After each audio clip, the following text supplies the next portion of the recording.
El ser humano es por naturaleza un constructor de mundos y de todas las estructuras que edificamos en nuestra corta existencia. La relación de pareja es quizás la más ambiciosa, la más sagrada, la que prometemos proteger del caos del universo. Es nuestro pacto de estabilidad, nuestro refugio contra la contingencia. Pero, ¿qué sucede cuando la certeza se revela como la más grande y cruel de las ilusiones? ¿Qué herramienta filosófica, qué armadura de la mente puede resistir el impacto brutal de la traición, del engaño, de la infidelidad? Hoy nos adentraremos en el tormento más íntimo y universal, la fractura de la confianza. Esta es la historia épica y desgarradora de un hombre que creyó tener su vida amorosa blindada. Un hombre que, al enfrentar el evento externo más devastador, el colapso de su mundo conocido, descubrió que la única paz duradera, la única armadura que funciona contra el dolor existencial, se encuentra paradójicamente dentro de sí mismo.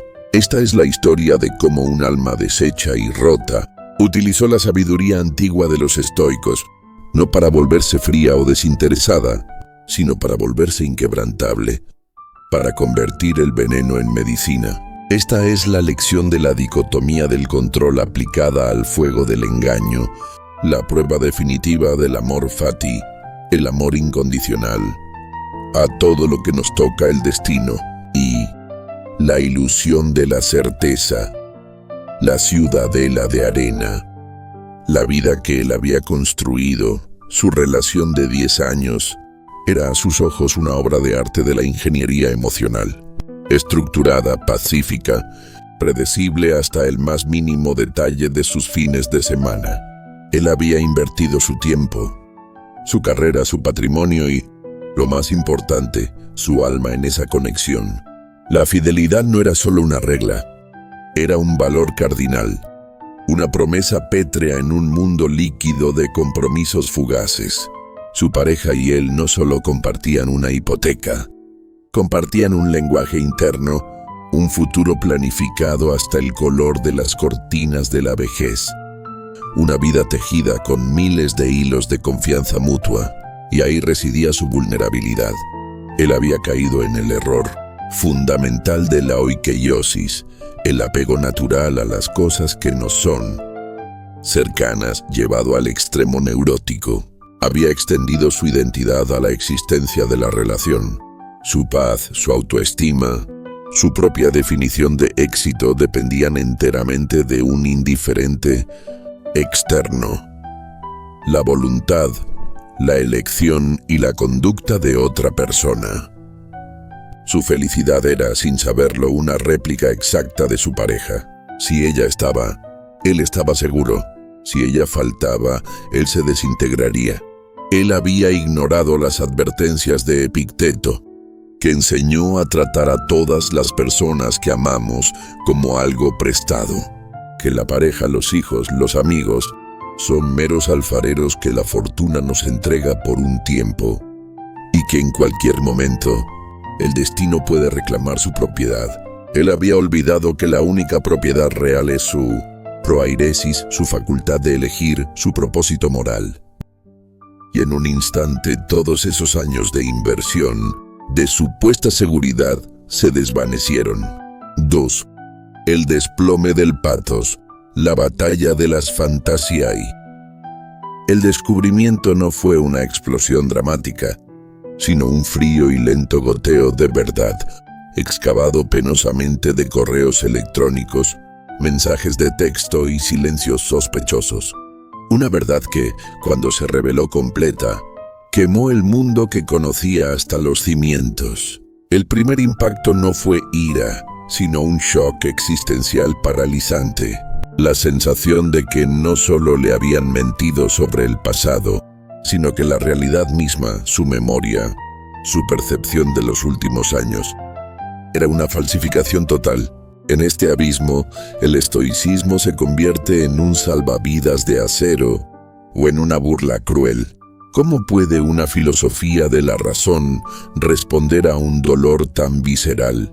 El protagonista experimentó el patos en su forma más pura y destructiva, una emoción excesiva e irracional que le arrebató el sueño, el apetito y la capacidad de concentración.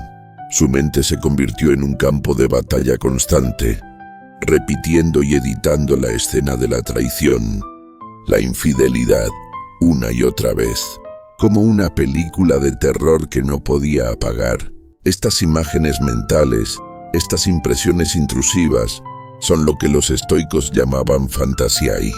Eran juicios automáticos, reflejos que gritaban: «Esto es injusto. Ella me arruinó. Mi vida se acabó».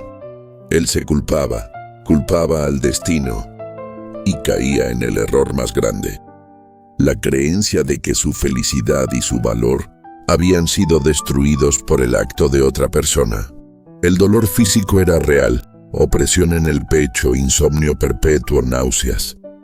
Su cuerpo, regido por el patos, estaba gritando: «Tri».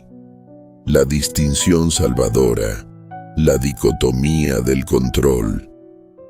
En medio de ese caos, mientras sentía que la cordura se le escapaba, recordó la primera gran lección de Epicteto, la herramienta fundacional que todo estoico debe manejar en la adversidad: la dicotomía del control.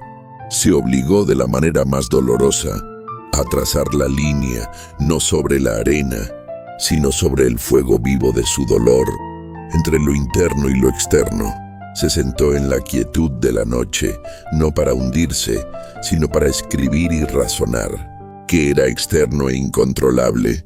El acto de su pareja, la mentira, la traición, la reputación que ella pudiera tener ahora, el tiempo pasado, la decisión de ella de irse o de volver, el dolor físico que sentía su cuerpo.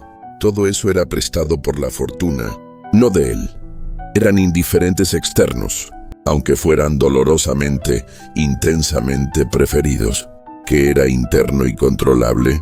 Su juicio sobre el evento, su reacción, su carácter, su capacidad de levantarse, su dignidad, la honestidad con la que enfrentaría la situación, la elección de su actitud. La traición, se dijo, no era en sí misma el sufrimiento. El sufrimiento era su juicio sobre la traición, el juicio irracional de que no debía haber pasado, de que él no merecía esto, y de que la vida sin esa relación era insoportable. Un juicio que lo hacía esclavo de un evento del pasado que ya no podía alterar. La distinción fue un martillazo. El acto de su pareja fue un error moral de ella. El mantener la rabia era un error moral suyo. Ella había perdido su virtud al mentir. Él no debía perder la suya por imitación o por venganza. La libertad no estaba en el perdón, sino en la cesación del juicio irracional. Urbe, el escudo de Séneca, premeditatio malorum amplificada. La segunda gran batalla se libró contra el futuro incierto, el miedo a la soledad, al qué dirán, al vacío. La mente, sin control, proyectaba un futuro de miseria perpetua. Para esto, se armó con la técnica más despiadada y liberadora de Séneca, la premeditatio malorum, la premeditación de los males. Todas las mañanas se obligó a visualizar no solo el peor escenario, sino a convivir con él en detalle, a olerlo, a sentirlo. Se preguntaba con fría honestidad: ¿qué es lo peor que puede pasar? Si lo despojamos de la dramatización mental, puedo perder mi hogar, mi círculo social se puede romper y volverse hostil, la gente puede chismear sobre mi fracaso marital, y pasaré el resto de mi vida solo, lamiendo mis heridas. Al enfrentar estos fantasmas con la razón, despojados del dramatismo de la fantasía, les quitaba su poder de paralizar.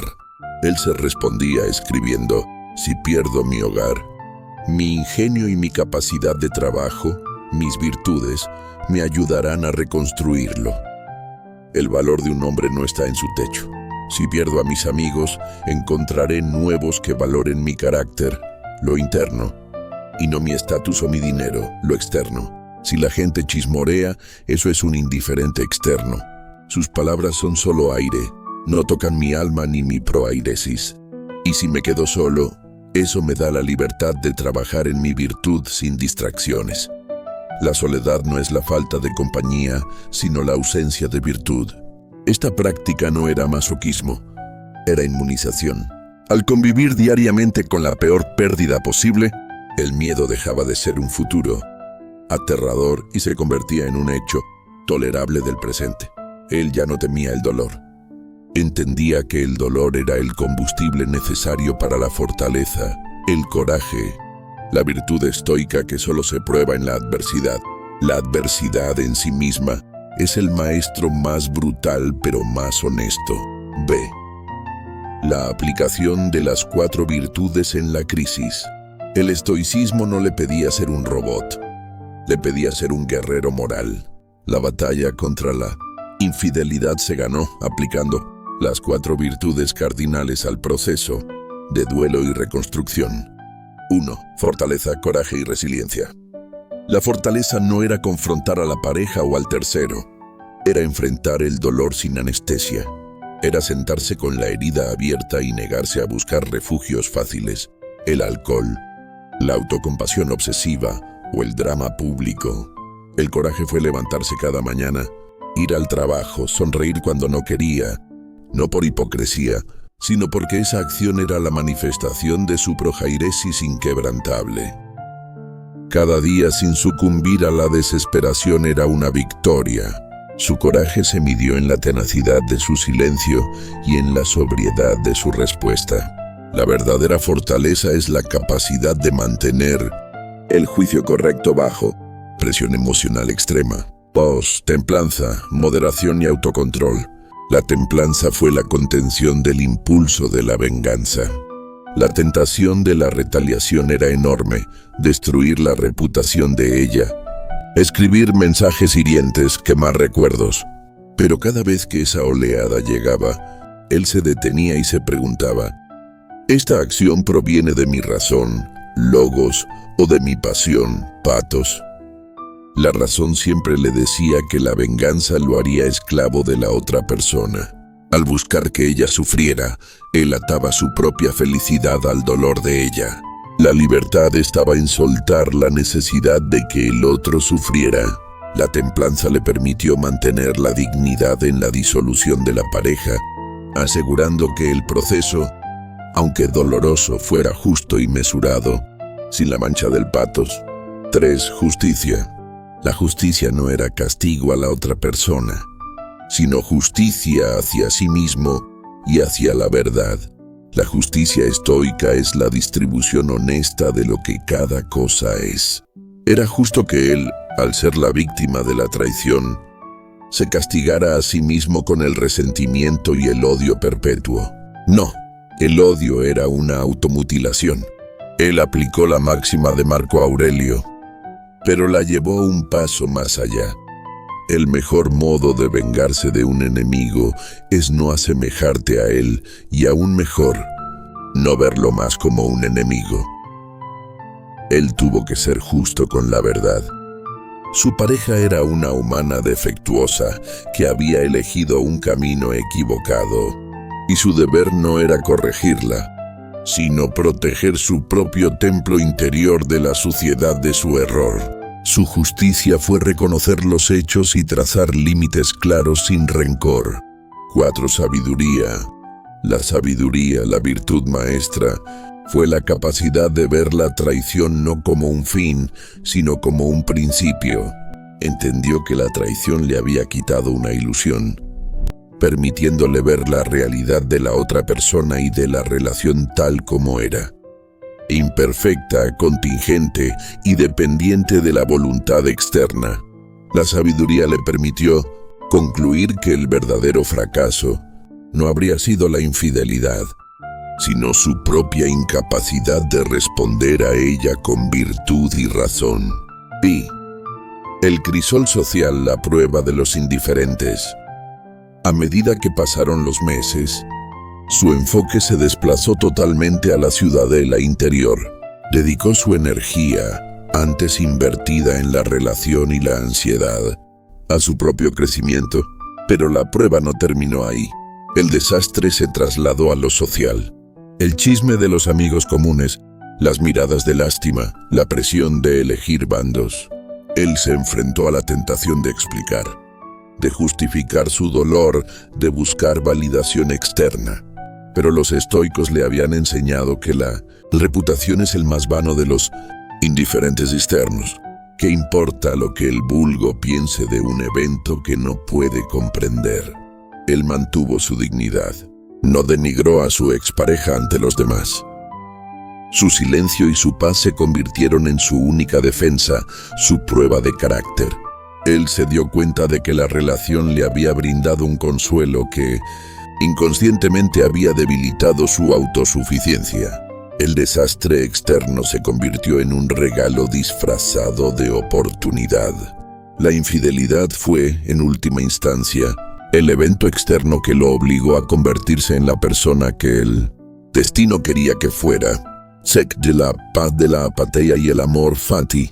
El objetivo dejó de ser recuperarse y se convirtió en alcanzar la apatía estoica respecto a esa traición. La apatía no es la ausencia de sentimiento, es la ausencia de pathos, de la pasión destructiva que nos domina. El recuerdo de la traición ya no le provocaba un dolor punzante e incontrolable, sino una tristeza tranquila, una simple constatación de un hecho pasado. Era un mero recuerdo, no un amo que dictaba su estado de ánimo. Había logrado la libertad interna. El último y más difícil paso fue el amor fati, amar el destino. ¿Cómo amar un evento tan doloroso y humillante? Él entendió que la vida o la naturaleza no se equivoca en el gran esquema. La traición no era un castigo personal, sino una pieza en el engranaje de su destino, necesaria para su evolución. La infidelidad había hecho 3 cosas cruciales que 10 años de paz nunca habrían logrado. Le había quitado una ilusión y lo había anclado en la realidad. Le había enseñado a amarse a sí mismo de una manera que nunca antes había hecho, basando su valor en su propia respuesta virtuosa y no en la aprobación externa. Lo había forjado, puliendo su fortaleza y su sabiduría más que una vida entera de comodidad. El protagonista no solo sobrevivió a la traición, la integró. Aceptó que su sufrimiento, su juicio equivocado, había sido mucho más destructivo que el acto de su pareja. Y al liberar ese juicio, se liberó a sí mismo. Su veredicto final fue estoico. El camino hacia la eudaimonia no fue desviado por la infidelidad. Fue iluminado por ella.